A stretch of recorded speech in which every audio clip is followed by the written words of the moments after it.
Boa noite, irmãos. Vamos dar continuidade, então, à nossa leitura do livro Só o Corpo na Prática.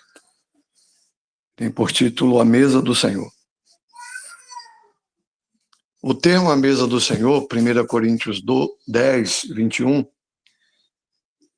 parece ser outra expressão à qual estão associadas várias ideias errôneas.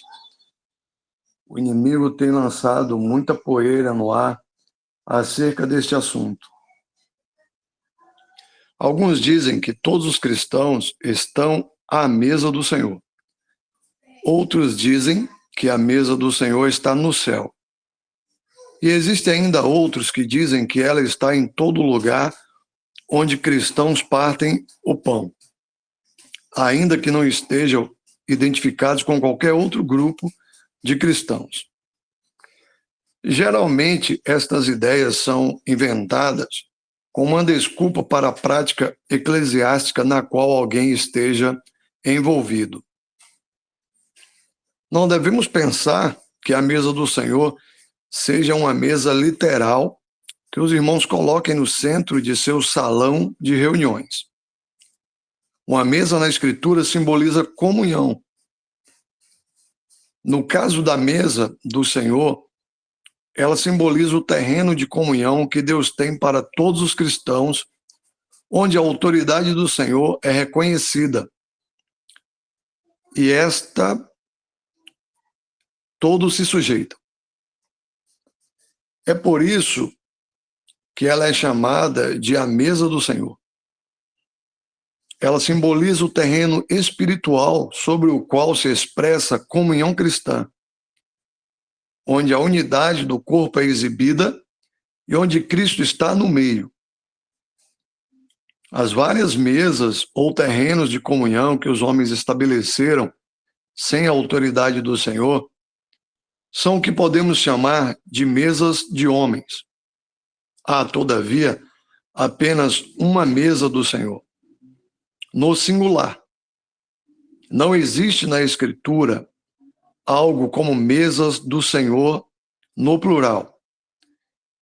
Ele possui apenas... Pode subir um pouco, irmão? Uma comunhão a qual os cristãos são chamados a estar. 1 Coríntios 1:9. Quando enxergamos o que a mesa do Senhor é, podemos muito bem entender a razão de existirem tantas definições. As pessoas não gostam de sua exclusividade, por isso criam outros significados para permitir que elas sigam no caminho eclesiástico em que se encontram. Talvez o erro mais comum seja confundir a mesa do Senhor com a ceia do Senhor, ou o partir do pão. A mesa do Senhor, anunciamos a comunhão do corpo místico de Cristo. 1 Coríntios 10, 16, 17. Na ceia do Senhor, anunciamos a morte do Senhor. 1 Coríntios 11, 26. Por participarem de uma forma de ceia do Senhor em suas denominações, alguns cristãos acreditam estar à mesa do Senhor, quando na realidade estão comendo a ceia em uma mesa sectária que os homens estabeleceram.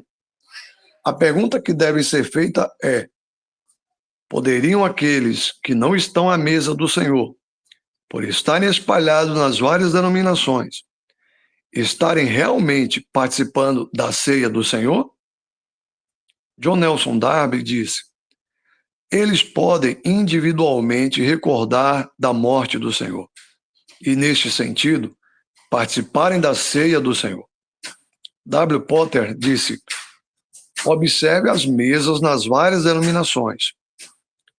Para aqueles cristãos, a mesa que eles têm é a do Senhor, e a ceia é a do Senhor, e é assim que participam dela.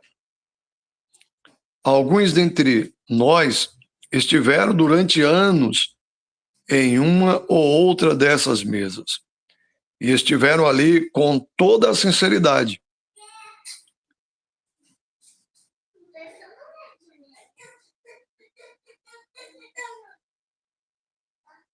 ali por falta de mais luz.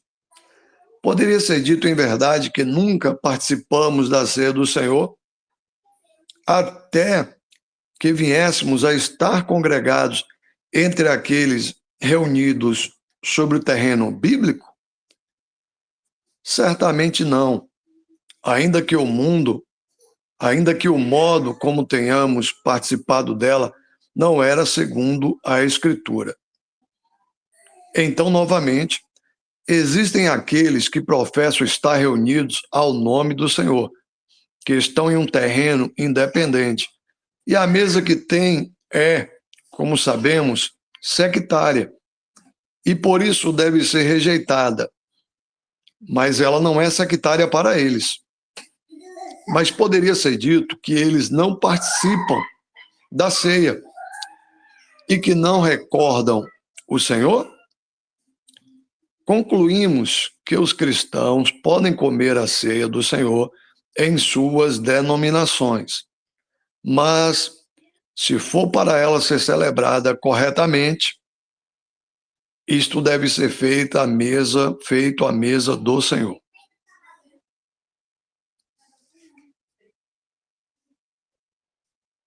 Os irmãos estejam sempre à vontade, se quiser fazer pergunta ou trazer alguma observação, comentário, pode interromper a leitura.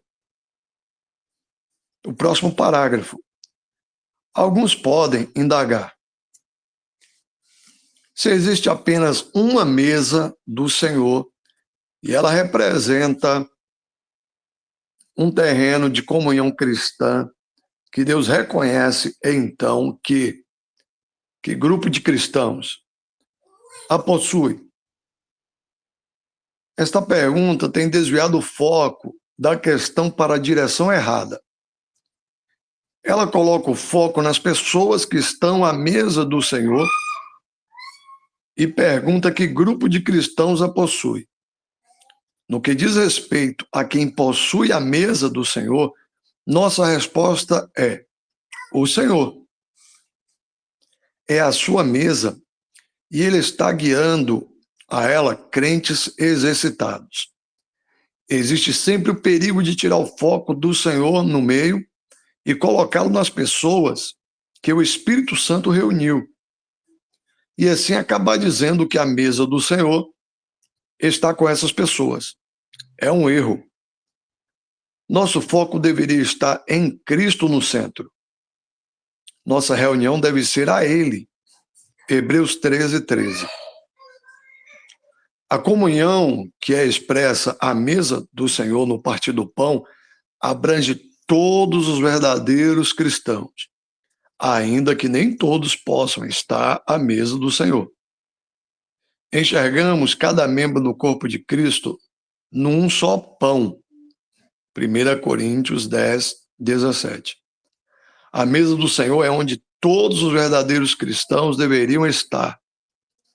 Cabe aos cristãos exercitados procurar este lugar usando os recursos que Deus deu, os princípios da palavra de Deus, a oração e a direção do Espírito de Deus. Salmos 25, 9, Provérbios 25, 2. A questão é muito simples. Não podem existir duas ou mais mesas do Senhor. Não podem existir duas ou mais comunhões de cristãos na terra com as quais o Senhor se identifique como sendo o terreno divino de reunião. Cristo não está dividido.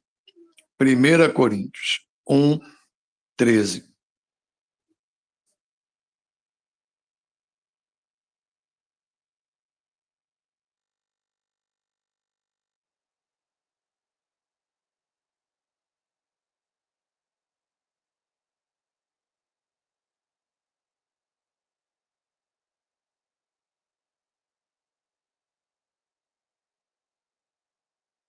Irmão Isaac, se quiser olhar algum texto bíblico, também é só falar, viu?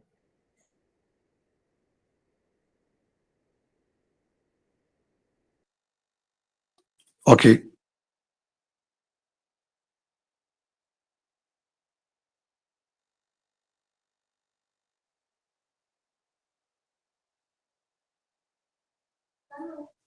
Ficou alguma pergunta, irmãos? Alguma questão?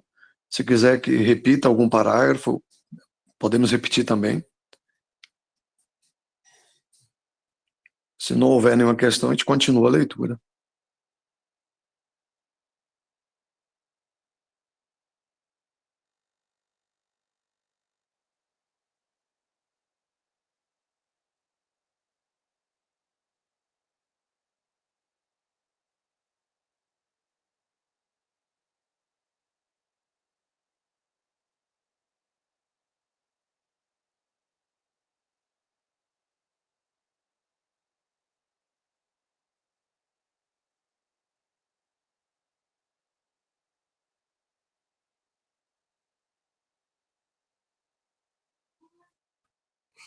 Dando continuidade à leitura, o próximo parágrafo, dentro e fora. A Escritura indica claramente que existe um dentro e um fora, entre aspas. Quando o assunto é a comunhão da Assembleia, 1 Coríntios 5, 12 e 13. Versículos 12 e 13.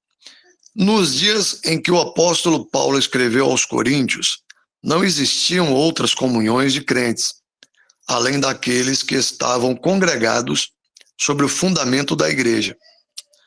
As tristes divisões sectárias ainda não haviam sido manifestadas exteriormente no testemunho cristão.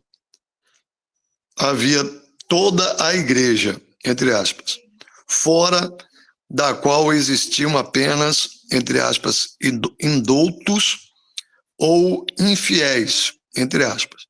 1 Coríntios 14, 23. Os chamados irmãos, entre aspas, faziam parte da única comunhão de cristãos, os quais estavam congregados ao nome do Senhor. Quando a Assembleia em Corinto decidiu tirar do seu meio o malfeitor, os irmãos agiram em nome da igreja como um todo. E assim ele ficava fora da comunhão de toda a igreja de Deus na terra. Qualquer um que naquela época estivesse fora da Assembleia estaria no mundo, onde não encontraria comunhão cristã. Por causa da ruína do testemunho cristão, as coisas hoje são diferentes. Como consequência, existem muitas comunhões cristãs criadas pelos homens que se congregam independentes umas das outras. Se hoje uma pessoa é colocada fora da comunhão dos santos, congregados ao nome do Senhor, que representam apenas um testemunho remanescente da unidade da igreja, essa pessoa não estará necessariamente fora da comunhão cristã, apesar de estar universalmente fora da comunhão dos santos, assim congregados. Ela poderá facilmente caminhar algumas quadras, encontrar outro grupo de cristãos e ser bem recebida ali. A questão é, estaria tal pessoa fora, entre aspas, no sentido em que Paulo falou na época da igreja primitiva? Hoje, em razão da ruína, diríamos que não. Ela não pode ser colocada em um lugar onde não existia uma comunhão cristã. Mas, mesmo assim, ela pode ser colocada fora, entre aspas, da comunhão dos santos congregados no terreno de um só corpo. Portanto, a expressão dentro, entre aspas, ou fora, entre aspas, independentemente de se referir àquela época ou à atual, tem a ver com o estar dentro ou fora da comunhão dos santos congregados ao nome do Senhor no centro divino determinado por Deus, onde Cristo está no meio. uma vez que partimento do pão é a reunião na qual nossa comunhão à mesa do Senhor é expressa, 1 Coríntios 10, versículo 16, o dentro e o fora, entre aspas, devem ser exprimidos de modo a distinguir aqueles que estão em comunhão e aqueles que não estão. Isto era particularmente necessário nos primeiros dias dos irmãos congregados ao nome do Senhor, quando as reuniões eram bem maiores. De outra forma, seria difícil saber quem estava em comunhão e quem não estava, o que poderia levar à confusão. Não existe uma regra de como agir, mas as coisas deveriam ser feitas com decência e ordem. 1 Coríntios 14, versículo 40. O Lord Adalbert Percy Cecil disse: não tenho dúvidas de que o de dentro e o de fora das assembleias deveria ser claramente definido e mantido de forma distinta. Do outro modo, haverá confusão. Também acrescentamos que o apóstolo não estava ensinando que a Assembleia deveria colocar o fornicador fora da casa de Deus, mas da comunhão dos santos, que naquele tempo significava todos os cristãos. Uma pessoa não poderia ser tirada da casa de Deus, a grande esfera da profissão cristã. A entrada formal na casa de Deus é pelo batismo com água. Portanto, colocar alguém fora da casa de Deus exigiria que seu batismo fosse negado, o que é impossível.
Concluindo, ao recapitularmos os vários princípios encontrados em Mateus 18, versículo 18-20, alguém poderia achar que estamos vendo muito mais nestes versículos do que o Senhor teve a intenção de dizer. Insistimos que, se tivéssemos apenas esta passagem das Escrituras, alguém poderia ter razão em questionar estas coisas. Mas, quando abrimos o livro de Atos e as Epístolas, interpretamos estes versículos à luz de todo o teor da revelação cristã, vemos desenvolvidos ali estes grandes princípios concernentes à reunião. Nesta passagem, o Senhor deu apenas a semente da verdade acerca do congregar e deixou que ela fosse desenvolvida por intermédio dos apóstolos depois que o Espírito foi enviado. Podemos ver também que o inimigo tem sido incansável em seu ataque ao único terreno de reunião cristão. Esta passagem tem estado particularmente sob um constante ataque. quase cada frase dela tem sido questionada de uma maneira ou de outra. Parece que sempre que surge uma nova ideia relacionada à reunião cristã, por detrás dela está mais uma tentativa do inimigo de minar a confiança dos santos naquilo que tem sido ensinado nestes versículos. Se o Senhor ainda deixar a igreja na terra por algum tempo, podemos esperar ainda mais ataques contra estes princípios.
Dando continuidade agora, capítulo 5.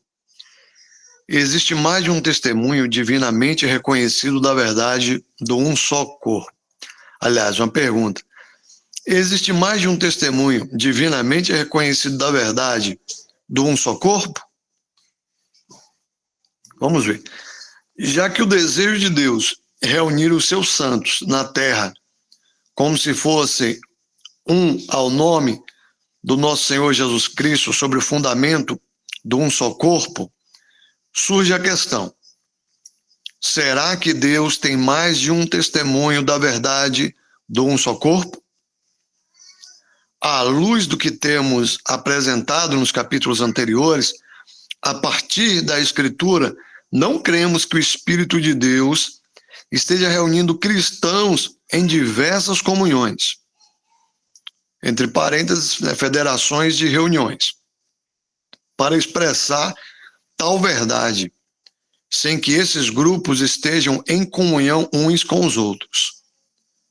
Como já foi mencionado no capítulo anterior, se o Espírito de Deus estivesse fazendo assim, ele seria o autor das divisões no testemunho cristão, as quais desonram a Cristo. Não poderia ser assim, pois seria uma contradição à própria verdade que ele procura apresentar para que os cristãos andem nela. Cristo não poderia ter um só corpo de fato e muitos corpos no testemunho prático. Portanto, estamos bem certos de que só poderia existir um testemunho divinamente reconhecido da verdade do um só corpo.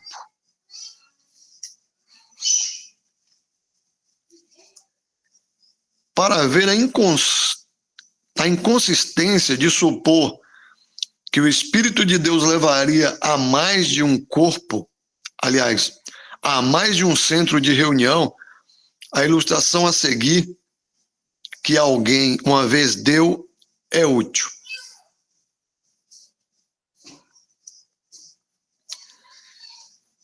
Abre aspas. Se pudéssemos voltar ao princípio, ao dia de Pentecostes, quando o Espírito de Deus desceu e uniu aquelas 120 pessoas em um só corpo, e todas estavam reunidas ao nome do Senhor Jesus Cristo.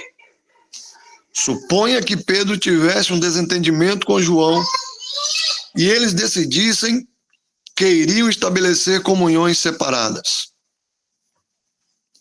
A partir daí, existiria uma comunhão seguindo a Pedro e outra a João. Será que poderíamos dizer que o Espírito iria guiar alguns a uma comunhão e outros a outra? será que o Senhor aprovaria as duas igualmente? Não cremos que ele iria sancionar as duas comunhões com sua presença no meio deles, pois agindo assim, ele estaria aprovando a divisão prática na igreja. Se o fizesse, ele seria autor de confusão.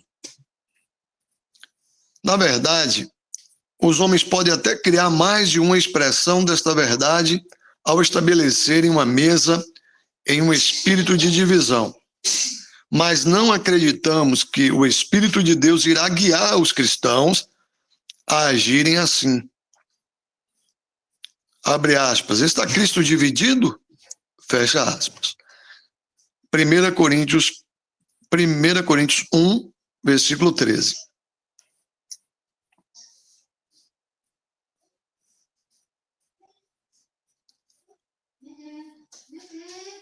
Cremos, portanto, que as Escrituras ensinam que só poderia existir uma expressão divinamente reconhecida da verdade do um só corpo sobre a terra estabelecida pelo Senhor, e não pelos homens.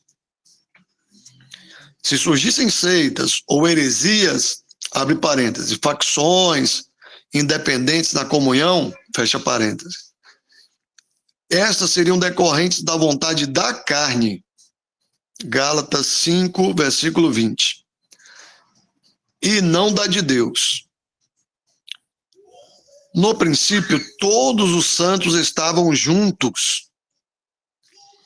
Se a profissão cristã está agora toda dividida em inúmeras seitas, isto é obra de homens que, por ignorância ou vontade própria, formam esses grupos independentes.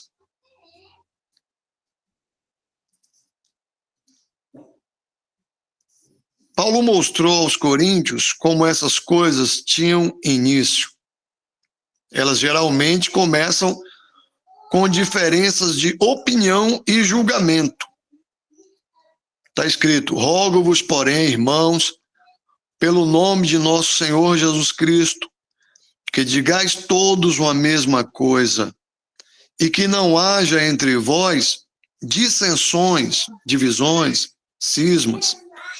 Antes, sejais unidos em um mesmo pensamento e em um mesmo parecer, uma mesma opinião.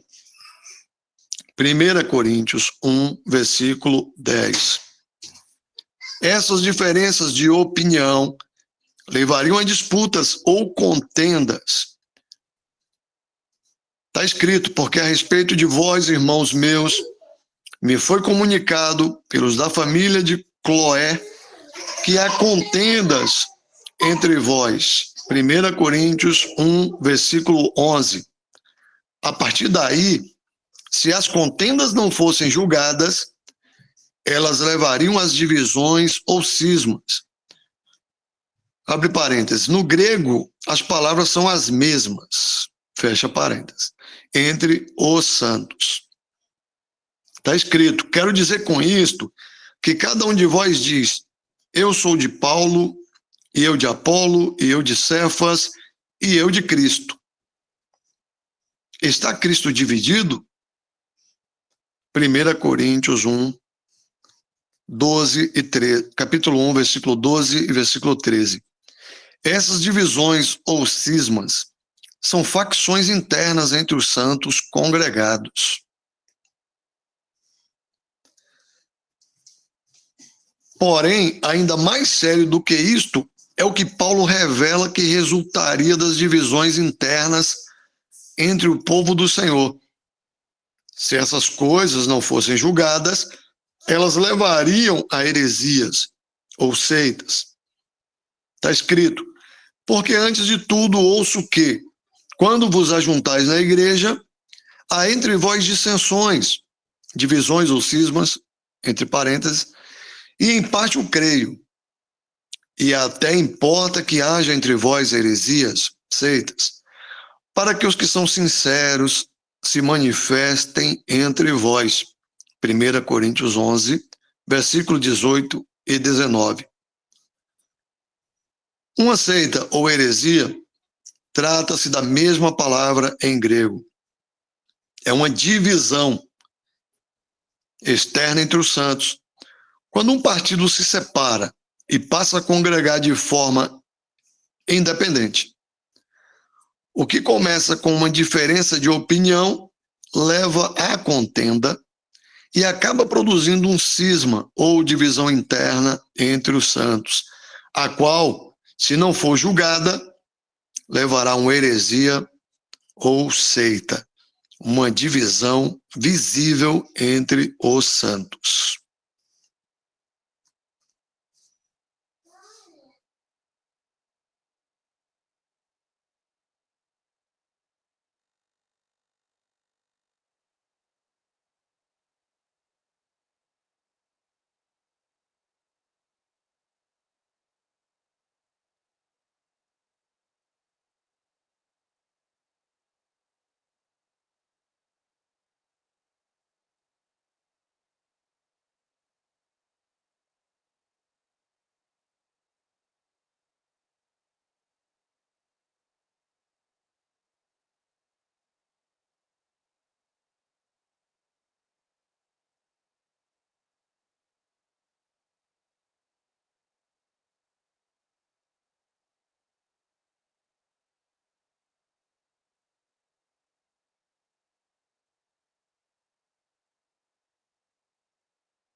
Imitação. Alguns pensam equivocadamente que, uma vez que existe apenas uma maneira de os cristãos se reunirem, de acordo com o padrão da palavra de Deus, e que, se um grupo de cristãos vierem a se reunir nesse sentido, eles devem estar divinamente reunidos para o nome do Senhor. Uma pessoa pode entrar em uma reunião de cristãos e sair dizendo: essas pessoas se reúnem exatamente como aquelas reunidas no nome do Senhor. Portanto, eles devem estar reunidos para o nome do Senhor. No entanto, há mais para ser divinamente reunido no nome do Senhor do que isso.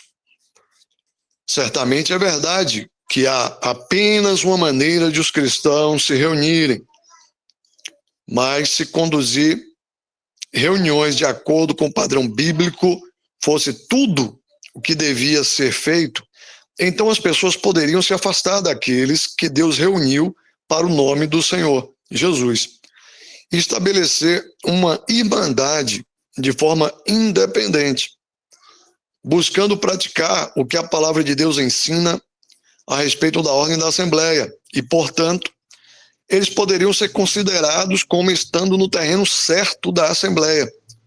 Se esse fosse o único critério, as muitas divisões heréticas entre os chamados irmãos poderiam ser consideradas reunidas para o nome do Senhor, porque muitos deles buscam seguir o padrão de congregação dado na palavra de Deus.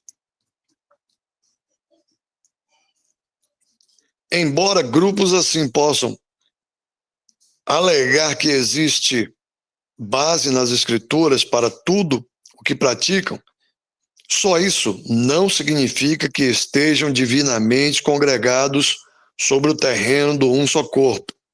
Por quê? Porque existe ainda a questão da ação corporativa do Espírito em reunir. É possível que um grupo assim seja uma mera imitação da maneira bíblica de congregar, tendo sido orquestrada pela vontade do homem.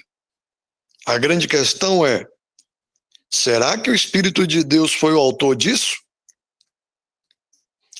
Teriam eles sido reunidos pelo Espírito? talvez tenham feito isso com boas intenções, mas se foi estabelecido independentemente da ação do Espírito, trata-se de algo crismático e herético e não poderia ser considerado por Deus como estando sobre o verdadeiro fundamento da Assembleia. Uma coisa é os cristãos se reunirem seguindo um padrão bíblico. Outra é fazerem isso tendo sido reunidos pelo Espírito sobre o fundamento do um só corpo.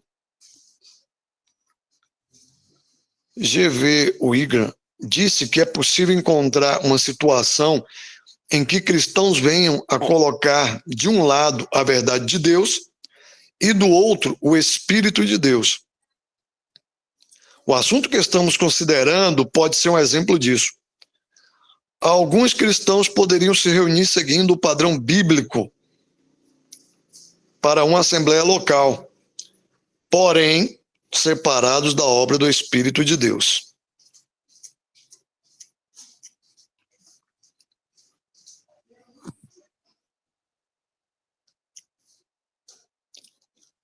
Devemos nos lembrar de que Jeroboão estabeleceu falsos centros de adoração em Betel e Dan.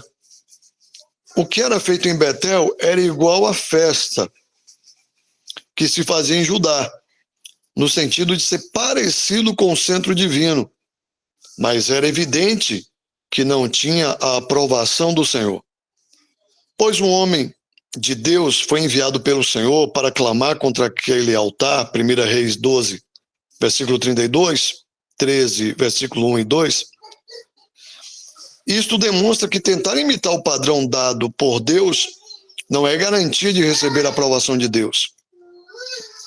Em outra ocasião, quando Zorobabel e Jesuá, junto com o remanescente de judeus, voltaram de Babilônia, existiam pessoas na terra que alegavam querer buscar a Jeová, como vós buscaremos a vosso Deus, como também já lhe sacrificamos. Mas o remanescente que estava em Jerusalém os rejeitou por perceber que sua alegação era falsa. Esdras 4, versículo 2.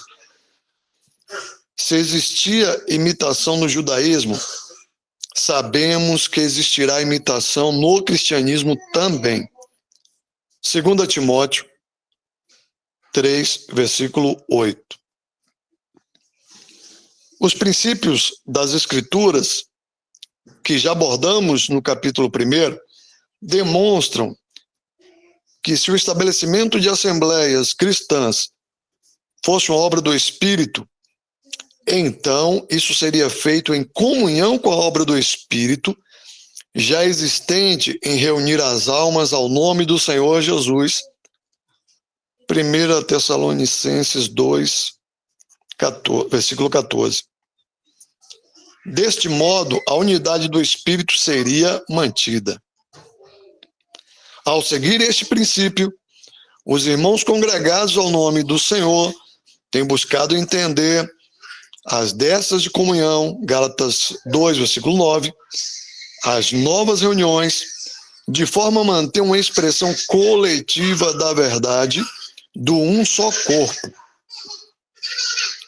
Mas é errado pensar que só porque um grupo de cristãos se reúne igual àqueles congregados ao nome do Senhor, eles estejam automaticamente sobre o terreno divino e, portanto, teremos uma justificativa para partir o pão com eles. Pode ser o caso de estarem em um terreno independente, e juntar-se a eles seria apoiar a divisão exterior no testemunho da igreja.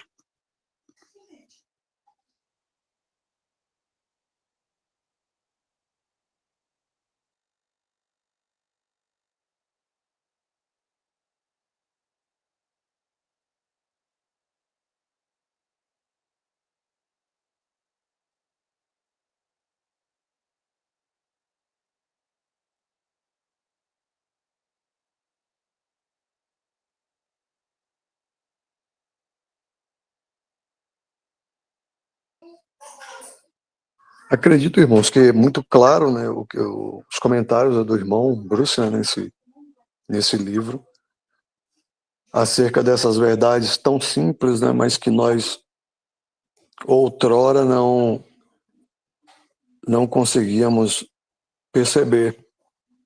E é tão bom, né, graças ao Senhor, podermos hoje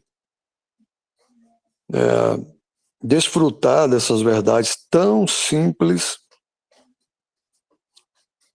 e que, como eu falei, outrora era tão complicada, era tão difícil quando andávamos em trevas. E é tão bom hoje poder ver a luz e a obra, né, que o Senhor faz, porque estamos sempre, né, sendo aperfeiçoados, né, pelo Espírito Santo. E graças ao Senhor por esse privilégio de nos fazer enxergar essa verdade que é tão simples. Às vezes a ficha não quer cair, como que não percebia.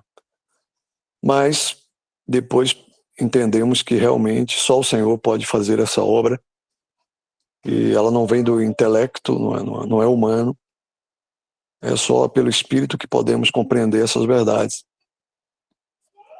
que para nós hoje é tão simples, né? Fizemos aí várias, né, leituras e não tivemos, né, questionamentos, questões. E quando eu tento imaginar no passado, como, né, não enxergávamos. E hoje, graças ao Senhor, podemos enxergar de forma tão clara o que sempre esteve escrito na palavra de Deus e que sempre tivemos acesso.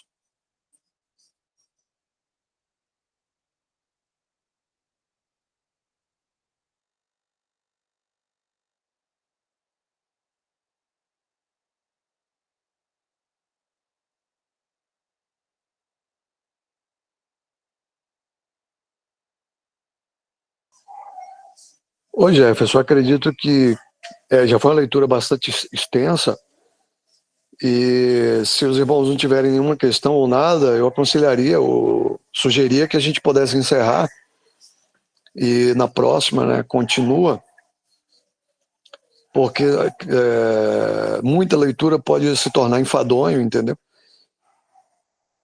E não sei o que os irmãos pensam. Se os irmãos assim concordarem, a gente pode encerrar agora. Se não, por mim, a gente pode amanhecer o dia também sem nenhum problema.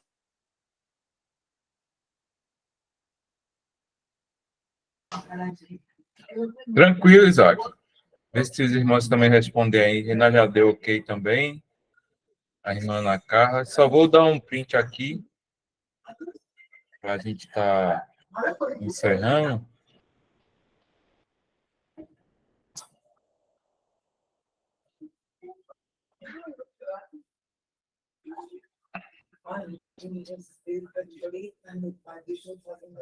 Tranquilo, então, irmãos. Vou pedir a irmã, por favor, irmã, você pode tirar a gravação.